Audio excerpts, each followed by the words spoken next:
नमस्कार है आप सभी को। मैं आप सभी का बहुत बहुत स्वागत करती हूँ कक्षा 10 हिंदी की ऑनलाइन क्लास में। कक्षा 10 में आज हम जानेंगे कवि देव जो है देवदत्त द्विवेदी का जीवन परिचय। और आपकी पाठ्य पुस्तक के अंतर्गत इनका जो पाठ है वो है सवैया और कवित्त।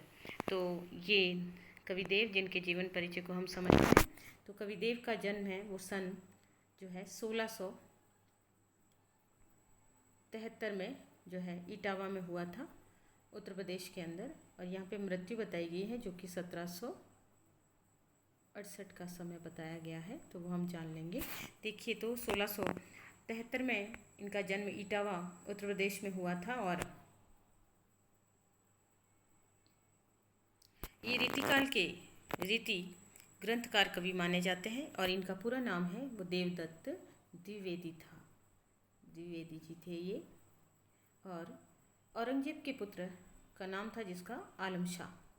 ये आलम शाह के दरबार में या संपर्क में आने के बाद देव ने उनके अनेक, यानी शुरू में तो इन्होंने आलम शाह को अपना जो है आश्रयदाता बनाया, लेकिन बाद में अनेक आश्रयदाता है इन्होंने बदले, किंतु सबसे अधिक संतुष्टि भोगीलाल नाम के सहृदय आश्रयदाता के यहाँ प्राप्त हुई। या ये इनका समय है वो रीतिकाल का माना जाता है। रीतिकाल जो समयकाल माना जाता है वो दरबारी रीति रिवाज के अनुसार राजा महाराजाओं का काल माना जाता है। और इसमें देवदत्त जी को आश्रय दिया था औरंगजेब के पुत्र आलम शाह ने। उसके बाद उन्होंने देवदत्त जी ने अपने अनेक आश्रयदाता बदले, लेकिन सबसे उनके लिए कह सकते हैं कि उनको आत्मसंतुष्टि मिली जिसके भोगीलाल नाम के आश्रयदाता यानी जिनके दरबार में ये इन्होंने काम किया या जिनके यहाँ इन्होंने अपना लेखन साहित्य जो है रचना है उनकी की, और उसके आधार पे वहाँ पे उन्हें उचित सम्मान वगैरह मिला। तो भोगीलाल नाम के जो आश्रयदाता थे यहाँ पर उनको प्राप्त हुई संतुष्टि, जिसने उनके काव्य से प्रसन्न होकर उन्हें लाखों की संपत्ति दान की। देखिए, भोगीलाल जी जो भी थे उन्होंने देवदत्त जी की रचनाओं से इतना वो प्रसन्न हो गए कि उन्होंने अपनी लाखों की संपत्ति है इन रचनाओं हेतु दान दे दिया, जो कह सकते हैं कि देवदत्त को दान में दे दिया, देव को दान में दे दी। और अनेक आश्रयदाता जिसमें राजाओं, नवाबों, धनिकों से संबंध रहने के कारण राज दरबारों का आडंबरपूर्ण यानी दिखावा जिसे कह सकते हैं, और चाटुकारिता यानी चापलूसी भरा जीवन देव ने बहुत निकट से देखा था। क्योंकि जो बड़े लोग होते हैं, धनिक होते हैं, राजा होते हैं, नवाब होते हैं, उनकी बहुत सारे लोग हैं वो जो है चापलूसी करते रहते हैं, उनकी जी हुजूरी करते रहते हैं। तो कवि देव भी विभिन्न जो है राजा, धनिकों और जो है विशिष्ट लोगों के आश्रय में रहे थे। और ऐसे में उन्होंने ये सारा जीवन, ये दिखावा, ये चाटुकारिता भरा जीवन उन्होंने नज़दीक से देखा था। इसलिए उन्हें ऐसे जीवन से वितृष्णा होगी। वितृष्णा आप कह सकते हैं जिसे घृणा, या घृणा भी नहीं कह सकते, विरक्ति जिसे कह सकते हैं, मन उठ जाना। तो उन्हें विरक्ति सी होगी और इसलिए उन्हें ऐसे जीवन से वितृष्णा होगी।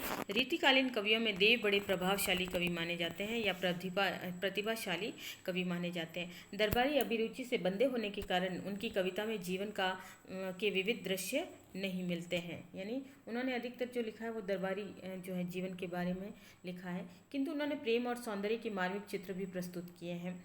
अनुप्रास और यमक के प्रति देव में प्रबल आकर्षण है, यानी ये अलंकार है जो कि देव की काव्य में देखने को मिलते हैं। अनुप्रास द्वारा उन्होंने सुंदर ध्वनि चित्र खींचे हैं। ध्वनि योजना उनके छंदों में पग पग पर प्राप्त होती है। श्रृंगार के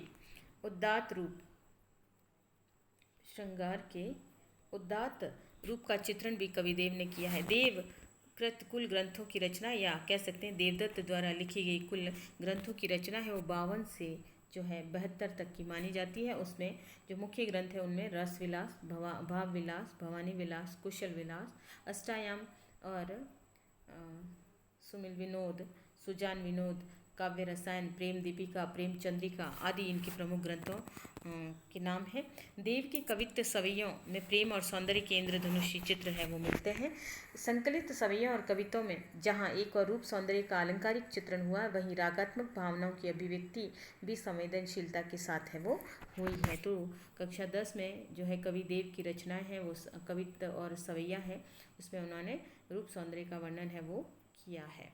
इसके अलावा अगर हम देव की रचनाओं को समझना चाहें तो उनमें आप लोग रचनाएं अच्छे से याद रख सकते हैं, इसलिए रचनाओं को हम देख सकते हैं। भाव विलास, अष्टयाम, भवानी विलास, सुजान विनोद, प्रेम तरंग और राग रत्नाकर, कुशल विलास, देव चरित्र, प्रेम चंद्रिका, जाति विलास, रस विलास, काव्य रसायन, सुख सागर तरंग, वृक्ष विलास, पावस विलास, ब्रह्म दर्शन 25, तत्व दर्शन 25, आत्मदर्शन 25, जग दर्शन 25 और देव विलास। और इन्हीं जाने माने महान कवि देव का जो है मृत्यु, या कह सकते हैं इनकी मृत्यु हुई है जो है 1768 के अंदर। और इस प्रकार से ये महान कवि है इस संसार के से विदा हो गए। तो ये था कवि देव का जीवन परिचय।